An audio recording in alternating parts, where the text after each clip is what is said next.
Machiavelli in this Illuminati, all through your body. The blows like a 12-gauge shot. Feel me? And God said He should send His one begotten Son to lead the wild into the ways. Follow me. Yo les postos, c'est Sacha, bienvenue dans cette nouvelle vidéo. Thomas Tuchel au PSG, c'est terminé. Moi je le dis depuis très longtemps. Il y a des pro-Tuchel qui viennent nous dire que c'est le meilleur coach du monde, c'est l'un des meilleurs tacticiens du football. Mais voilà, il a aucun CV et Tuchel au PSG, c'est terminé. En tout cas, c'est ce que beaucoup pensent en amont, comme supporters, mais aussi comme soi-disant spécialistes. Et comme quoi, il n'y a pas que moi, on dit que je suis très dur avec Tuchel, mais il n'y a pas que moi qui est très dur avec Tuchel. Beaucoup de gens du monde du football, de médias, de journalistes, pensent comme moi. Donc Tuchel au Paris Saint-Germain, c'est terminé. En tout cas, c'est ce que pense Dugarry. Thomas Tuchel et le Paris Saint-Germain galèrent depuis plus d'un mois dans le jeu. Les victoires sont tout de même là, que ce soit en Ligue 1 ou en Ligue des Champions, mais le niveau et l'intensité n'y sont pas. C'est à se demander si le coach allemand n'est pas en train de perdre la main sur son groupe. C'est en tout cas l'avis de Christophe Dugarry sur les ondes de RMC ce lundi, selon le champion du monde 98. Thomas Tuchel n'y arrive pas et n'y arrivera plus malgré une constellation de stars dans son effectif. Pire encore, Dugas sent que le coach perd la confiance de ses joueurs. Il cite: « C'est fini Thomas Tuchel, il n'a plus la main sur rien du tout, il a explosé en vol. Sortie après sortie, le Paris Saint-Germain, c'est nul.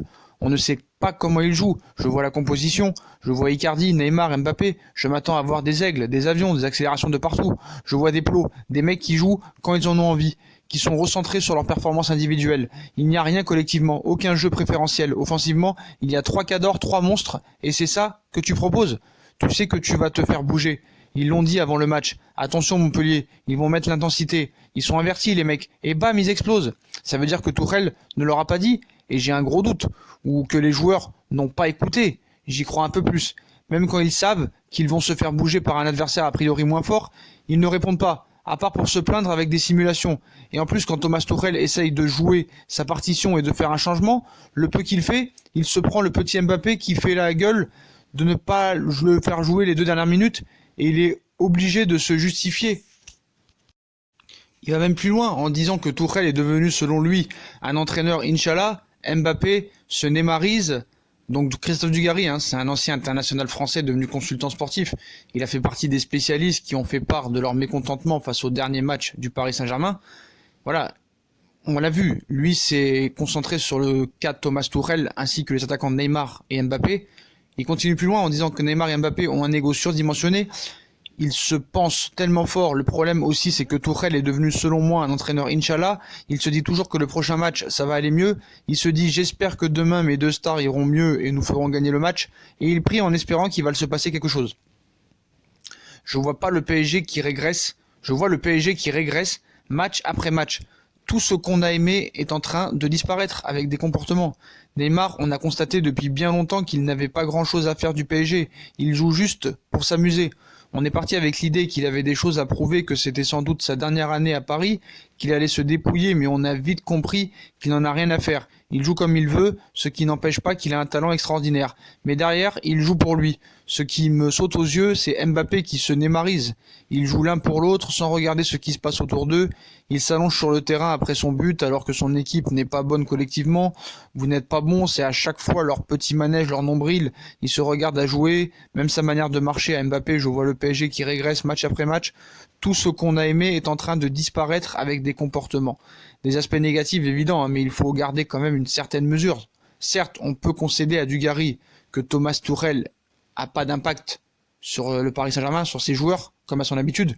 Mais l'an dernier, on le voyait aussi adapter le schéma tactique à l'adversaire et tenter des choses au cours d'un match qui n'étaient pas satisfaisants. Cela a été beaucoup moins fait cette année. Alors il passe sans encore des consignes, mais il semble être un peu plus spectateur. Le fait qu'il parle ce vendredi d'idées en conférence de presse nous laisse espérer que l'Allemand reprenne les devants. Peut-être a-t-il attendu de retrouver tout son groupe ou presque, avec un minimum de rythme. Quant à Neymar et Mbappé, on peut bien concéder que les 2 attaquants n'ont pas été très bons récemment. Il a manqué des enchaînements avec les autres coéquipiers et des courses, aussi bien défensivement qu'offensivement. Mais il ne peut pas tout surinterpréter ou s'énerver trop vite. N'oublions pas qu'ils ont été tous les 2 blessés plusieurs semaines récemment. Ça aussi, c'est peut-être pas une excuse, mais Dugarry l'oublie. Il faut du temps pour être en pleine forme et retrouver tous les automatismes peut-être. On peut aussi noter qu'il y a eu plus d'efforts lors du dernier match mercredi contre Nantes que contre peut-être Montpellier, mais espérons qu'il continue sur ce chemin et pense bien au collectif en jouant pas que 20 minutes et 1 heure et demie. Il n'y a en tout cas pas besoin d'aller analyser des célébrations qui peuvent être faites avec des messages ou des clins d'œil à des proches. Il y a plus intéressant à analyser, mais voilà, dans le fond, Dugarry a totalement raison. Pour moi, Thomas Tuchel, c'est terminé depuis longtemps au Paris Saint-Germain. Mais il n'y a pas que lui qui a fustigé le comportement de coach allemand du Paris Saint-Germain. Jérôme Roten aussi a voulu se défouler en disant que Tuchel a perdu les pédales et le groupe n'est livré qu'à lui-même, donc il est d'accord avec moi, avec tout le monde. Cela fait un moment que le PSG ne propose pas de football de qualité, et pour Roten, cela est dû à une mauvaise gestion de la part de Tuchel. C'est ce qu'il explique aussi sur RMC. Depuis le mois de janvier 2019, ça a été la catastrophe, la gestion des stars, catastrophique. En plus, il y a eu plein de blessures, l'élimination contre Manchester United, et ce qu'il s'est passé sur la fin de saison, la défaite en Coupe de la Ligue et en Coupe de France. Je pense à avoir été très dur envers Thomas Tuchel, et je le suis de plus en plus, parce que j'ai vraiment l'impression qu'il a perdu les pédales, et que le groupe n'est livré qu'à lui-même. Quand tu as un tel effectif et aussi peu de jeux, je pense que Thomas Tuchel ne représente pas la suite du Paris Saint-Germain. Donc voilà, c'est clair, net et précis ce que pense Roten, hein. On peut que le penser. Et ceux qui pensent le contraire, sont vraiment, je sais pas quoi dire, sans être méchants, sont pas objectifs du tout. Et ceux qui supportent Thomas Tuchel, pour moi, ce ne sont pas des supporters du Paris Saint-Germain. Faut être très clair là-dessus. Voilà, il ne propose rien, il n'a pas de CV, mais bon, il y en a qui continuent quand même à l'aimer. Alors je sais pas vraiment ce qu'il cherche vraiment de spécial chez lui. Mais en tout cas, voilà. Roten aussi donc a taillé le bilan catastrophique de Tuchel. Donc là aussi, je suis d'accord avec lui, hein. Et Thomas Tuchel n'est pas uniquement à clouer au pilori parce qu'il n'a pas eu une attitude convenable avec Edinson Cavani. Avec cette équipe-là, Tuchel n'a rien fait de bon. On ne sait pas où il veut aller avec cette équipe. Aussi, c'est insurgé Jean-Michel Larquet, estimant au passage que Jérôme Roten l'a toujours défendu. Donc Roten dresse un bilan catastrophique depuis janvier. Tu es malhonnête, a retorqué Jérôme Roten, déplorant un délit de sale gueule comme l'entraîneur allemand. Est-ce que j'aurais dû dire que c'est un tocard parce qu'il s'est fait virer de Dortmund? J'ai été bluffé comme les dirigeants parisiens qui ont été amenés à le faire signer. L'ancien numéro 25 du PSG en a profité pour préciser sa pensée sur Thomas Tuchel. Voilà, comme je vous l'ai dit, depuis le mois de janvier 2019, ça a été la catastrophe, la gestion des stars catastrophique. Voilà, mais voilà. Donc c'est lui, au moins, il n'a pas retourné sa veste, il a jamais vraiment apprécié Thomas Tuchel. Et voilà, il n'a pas fait comme Riolo, hein. Vraiment, je veux dire la vérité, je veux dire un mot cru, l'a sucé. Riolo a sucé Thomas Tuchel et maintenant il change d'avis. Donc maintenant, c'est pas possible. Au moins, Roten est resté sur ses positions comme moi, je suis resté sur les miennes. Et pour le troisième, un troisième larron s'est invité à la fête pour aussi fracasser Thomas Tuchel. Il s'agit de Ludovic Obraniak, voilà, qui a aussi donné son avis et qui n'est pas du tout fan de Thomas Tuchel.